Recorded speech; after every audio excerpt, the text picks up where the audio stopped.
What happens when light is incident on the surface of any object? Three things may happen. Some light may be absorbed by the object.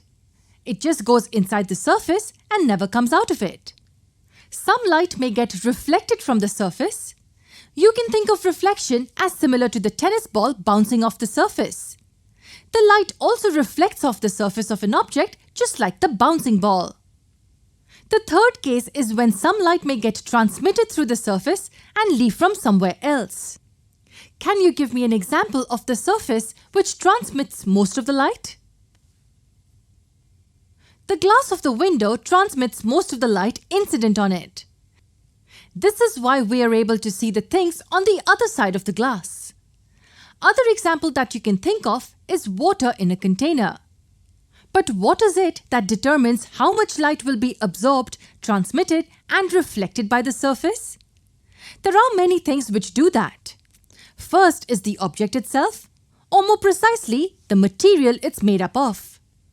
Opaque objects mostly reflect and/or absorb light, while transparent objects mostly allow the transmission of light through them. We will talk about the opaque objects, and among them, we will particularly be looking at the objects which reflect most of the light. Now let's consider the two surfaces, a mirror and a wall. Can you tell me what's common between these two surfaces? Notice that both the surfaces are smooth and opaque. Now let's try out something.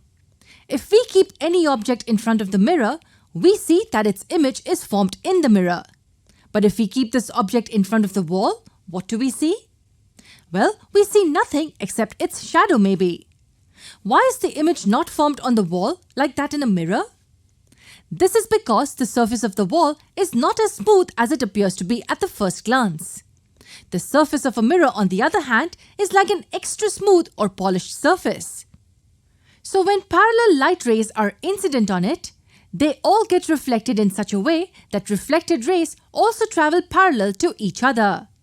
So you see, there is some kind of symmetry that's being followed. Such kind of reflection is called as specular reflection. It is this kind of reflection that's required for the images to be formed. Now let's talk about the rough surface. These surfaces may appear smooth with the naked eye, but they are actually rough. They have these little bumps all through them.